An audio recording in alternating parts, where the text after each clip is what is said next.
이 시간 우리에게 주시는 하나님의 말씀은 출애굽기 20장 17절입니다. 내 이웃의 집을 탐내지 말라. 내 이웃의 아내나 그의 남종이나 그의 여종이나 그의 소나 그의 나귀나 무릇 내 이웃의 소유를 탐내지 말라. 아멘. 10번째 계명, 너는 네 이웃의 것을 탐내지 말지니라. 네 이웃의 소유를 탐하지 말라 말씀입니다. 이 마지막 계명은 도둑질하지 말라 하는 계명과 상당히 유사해 보입니다. 네 이웃의 것을 탐하지 말라, 훔치지 말라, 또 네 이웃의 아내를 탐하지 말라 하면 간음하지 말라. 이거 상당히 유사해 보입니다. 그런데 다릅니다. 탐하지 말라 이 말은 훔치지 말라와는 달라요. 마음의 성향을 말하는 것입니다. 십계명이 하나님의 백성은 이 세상에서 어떻게 살아야 되는가, 이것을 가르쳐주는 계명이죠.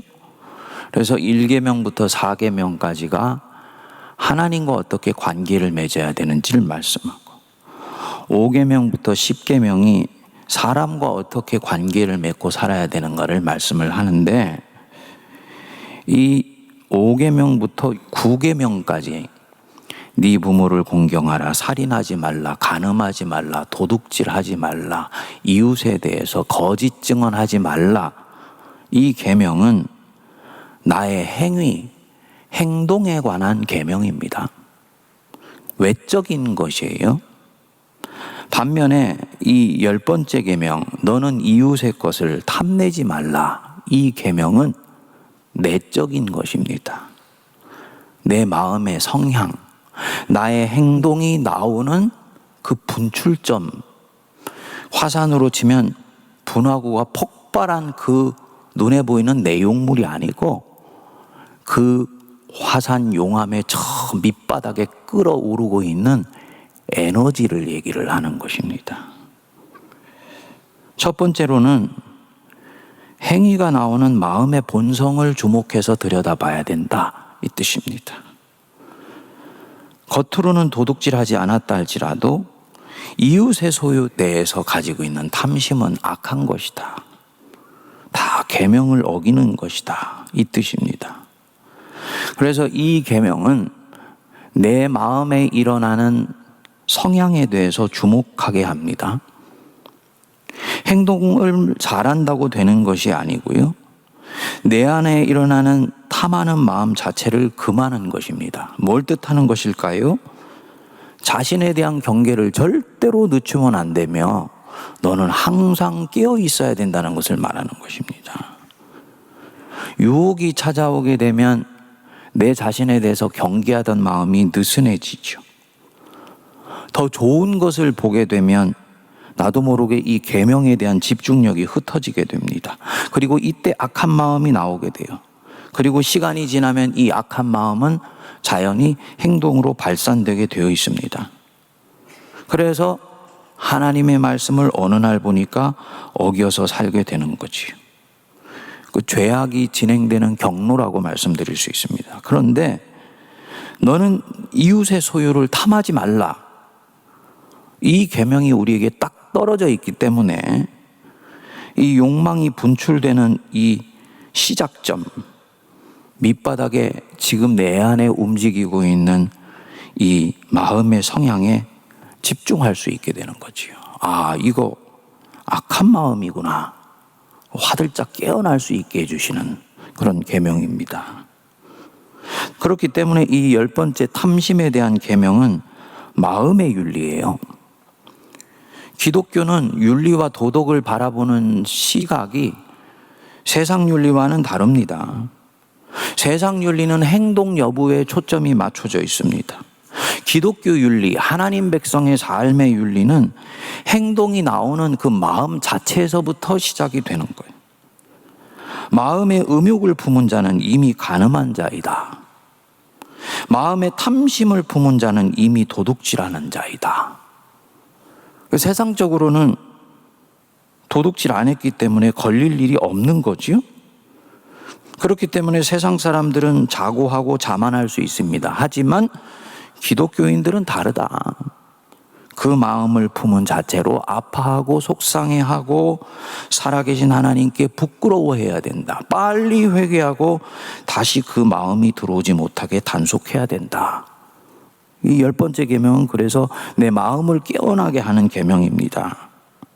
도둑질하지 말아라. 이 계명을 어기지는 못하겠고 내가 원하는 것은 있어요. 어기면 안 되는데 원하는 것이 있는 거예요. 그럼 어떻게 합니까? 자기 원하는 것을 취하기 위해서 법망을 교묘하게 피하기도 하고 사람들의 이목을 피해서 그것을 내 것으로 가져와요. 권력의 힘을 이용해서 이웃의 것을 가져옵니다. 옛날에도 일어나는 일이고 지금도 일어나는 일이에요. 이스라엘 왕 아합이 자기 백성 나봇의 포도원에 욕심이 나니까 결국은 그것을 음모를 꾸며서 빼앗게 되죠. 그리고 나봇을 죽이고는 소유를 가져왔어요. 권력의 힘을 이용해서 교묘하게 법망을 피한 것입니다. 사람들 보기에는 도둑질하지 말라라는 계명을 어기지 않은 것 같습니다. 다윗이 밧세바를 취하기 위해서 교묘하게 그 남편 우리아를 전장에 가서 죽게 만들었습니다. 사람들 보기에는 도둑질하지 말라는 계명을 어긴 것도 아닌 것 같고 간음하지 말라는 계명을 심각하게 위배하지도 않은 것처럼 보이는 거예요. 그 스스로를 속이는 것이고 세상을 속이는 것이죠. 나는 법으로 정당하게 했어. 법을 어기지는 않았어. 그런데 그런 우리 앞에 10번째 계명이 딱 떨어져 있는 것이죠. 그러면 네가 지금 갖고 있는 그 마음의 색깔은 어떠하냐? 네가 가지고 있는 그 열망의 색깔이 욕망에 가까운 것이냐? 선한 열정에 가까운 것이냐? 이 10번째 계명이 우리를 깨어나서 고발하는 것입니다.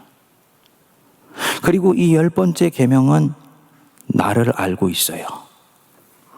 너 그거 악한 탐심에서 나온 것이잖아. 그래서 법망을 아는 네가 교묘히 법을 피해서 한 것이잖아. 사람의 이목을 피해서 한 것이잖아. 하고 나를 고발하는 것이지요. 셋째로 그렇기 때문에 이 계명의 대상은 모든 하나님의 백성에게 주어져 있지만 동시에 수준이 있는 하나님 백성에게 주어지는 거예요. 세상이 다 알고 있을 정도로 행위가 불량한 사람은 이 10번째 계명을 갖고 씨름을 할 수 있는 수준에도 아직 이르지를 못했습니다. 이들은 이미 이 9번째 계명까지 오기 전에 다 하나님께 판단을 받았어요. 물론 탐심 때문에 거짓말도 하고 도둑질도 하고 간음도 했지만 그는 이미 자신이 하나님 백성답게 살지 못하고 있다는 것을 알고 있습니다. 율법의 기능이라는 것이 내 양심을 고발하는 거잖아요. 그래서 나로 하여금 내 자신 속에 있는 그 악한 본성의 실체를 인정하도록 만드는 거잖아요. 그래서 하나님 앞에 가게 하는 것 아닙니까? 이것으로는 부족하기 때문에 예수님이 결국은 오신 거지요. 사도 바울은 이런 율법의 기능을 몽학선생이라고 말씀을 한 거예요. 그래서 양심을 고발해서 하나님 앞에 나를 견고히 세우도록 한다. 회개하여서 돌이키게 하는 거예요. 그러니까 이렇게 보면 이 탐심에 대한 계명은 9계명에 오기까지 크게 걸릴 것이 없는 사람들, 다른 사람들 보기에는 정직한 사람, 경건한 사람, 그래서 사람들에게 칭송을 받는 사람, 그래서 나는 율법을 어기는 삶을 살지 않아 라고 스스로 자부심을 느낄 수 있는 이 사람들에게 해당되는 말씀입니다. 그러니까 좀 수준에 이른 사람들에게 주시는 말씀이에요. 그래서 외적인 행위에 관심하는 사람들로 하여금 마음의 성향을 들여다보게 하는 말씀입니다. 성도님들은 지금 내 말이나 내 행위가 어디에서 나오는 것인지 자기 마음을 잘 알고 계신가요? 기독교 윤리는 마음의 윤리인데 의외로 우리 하나님 백성들의 양심이 굉장히 무딘 경우가 있습니다. 제가 지난 시간에도 사죄의 은총이 어떻게 기독교인들 안에서 잘못 작동하여서 양심을 둔감하게 하는지에 대해서 말씀을 드렸지요. 이 사죄의 은총은 기독교의 보물과 같은 검인데 이게 잘못 작동이 되어서 한국교회 성도들이 하나님 백성답게 사는 데 있어서 넘어야 되는 큰 산이 되어버렸습니다. 용서만 받으면 된다라고 보는 거예요. 그래서 프란시스 셰퍼라는 아주 복음주의 신학자이자 큰 저술가는 얘기하기를 이것은 죄 관리의 복음이 되어버렸다라고 얘기를 합니다. 용서만 받으면 된다. 그리고 이런 말을 하고 행동을 하는 내 마음의 성향은 그다지 중요하지를 않은 거죠. 이웃의 것을 탐하지 말라 했을 때 뭘 우리에게 인도하시는 것입니까?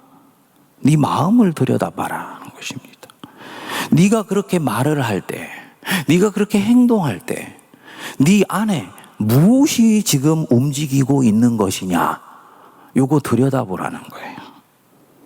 그렇게 행동할 때 네 안에 무엇이 지금 작동하고 있는 것이냐. 사람들이 너를 어떻게 보느냐는 중요하지 않아. 네 마음 안에 움직이고 있는 그 미묘한 영혼의 파장에 대해서 네가 한번 들여다봐라.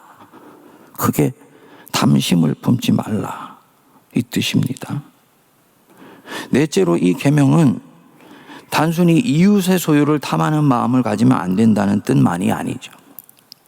이때까지 우리가 9가지 계명을 살펴보면서 모든 계명은 그 계명 자체에 대한 의미와 그 계명이 가지고 있는 적극적인 적용을 포함하고 있다고 말씀을 드렸어요. 살인하지 말아라. 직접 살인과 적극적으로는 간접적으로 살인하는 것도 포함한다고 말씀을 드렸지요.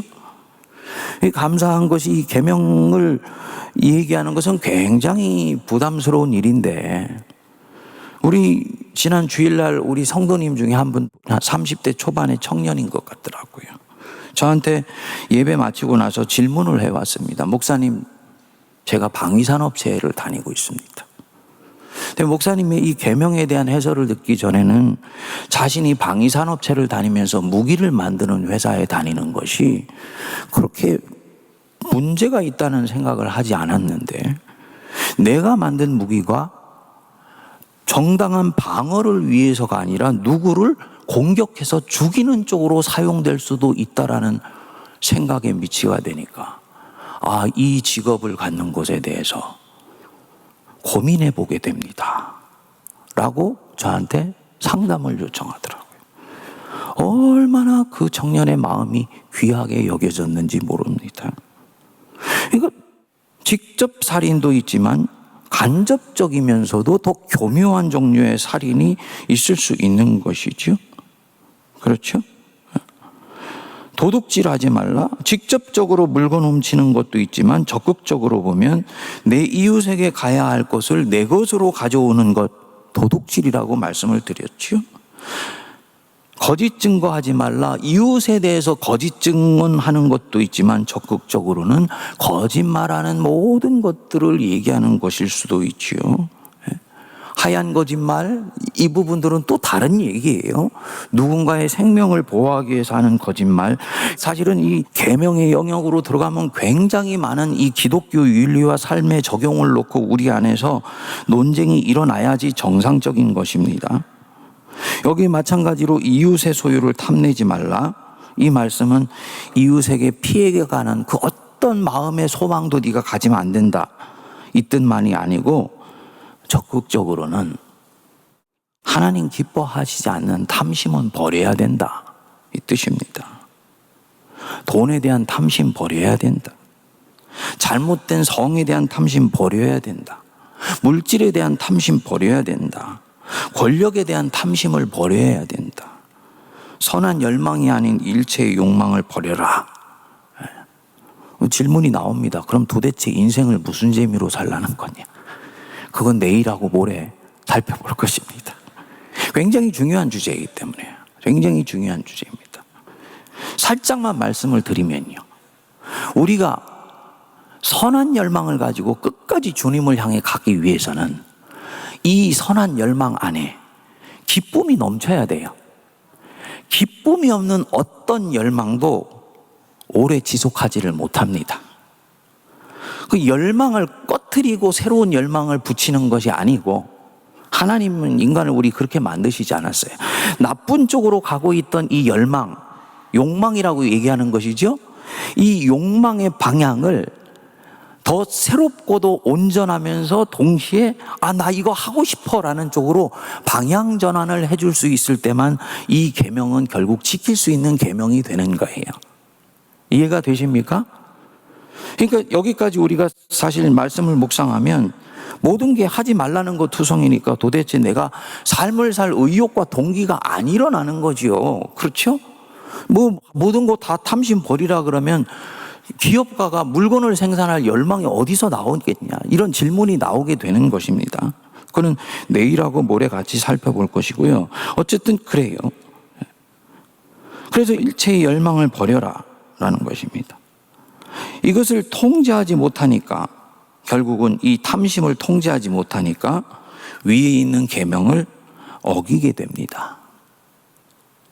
물질에 대한 탐욕을 통제하지 못하니까 하나님과 재물을 겸하여 섬기게 돼요. 사실은 물질이 하나님보다 더 소중한 거지요.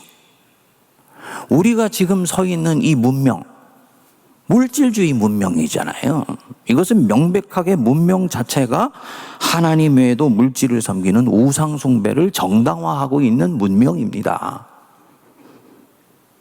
기독교가 이 문명에 대해서는 도전해야 되는 것이지요. 10계명의 1계명을 사실은 어긴 거예요. 물질이 하나님만큼이나 소중하기 때문에. 잘못된 성에 대한 탐심, 간음하지 말라는 계명을 어긴 것입니다. 권력에 대한 탐심 때문에 후보들이 거짓말을 밥 먹듯이 합니다. 이거 다 우상숭배. 골로새서 3장 5절에서 8절은 이렇게 얘기합니다. 그러므로 땅에 있는 지체를 지키라. 곧 음란과 부정과 사욕과 악한 정욕과 탐심이니 탐심은 우상숭배니라. 하나님만 사랑해야 되는 자리에 다른 사랑하는 것들이 또 들어가 있는 것을 말하는 것입니다. 이것으로 인하여 하나님의 진노가 임하느니라. 너희도 전에 그 가운데 살 때는 그 가운데 행하였으나 이제는 즉 예수 그리스도가 너희 생명의 주인인 이때는 너희가 이 모든 것을 벗어버리라. 성도님들, 우리 안에 하나님 기뻐하시지 않는 탐심이 나도 모르게 또아리를 틀고 있는 것은 아닌지 이 아침에 내 마음의 성향을 한번 들여다보실 수 있게 되기를 바랍니다. 혹시 너희는 먼저 그의 나라와 그의 의를 구하라 그랬는데 나도 모르게 이런저런 종류의 탐심이 내 안에 들어와 있어서 이 계명들을 현재로는 지키고 있지만 시간이 지나면은 언제든지 원수의 유혹에 취약하여져 있는 내 마음의 상태 아닌지 들여다보셔서 하나님 앞에 더 정결하게 깨끗하게 빚어지는 우리 마음 될 수 있게 해달라고 기도하기를 바랍니다.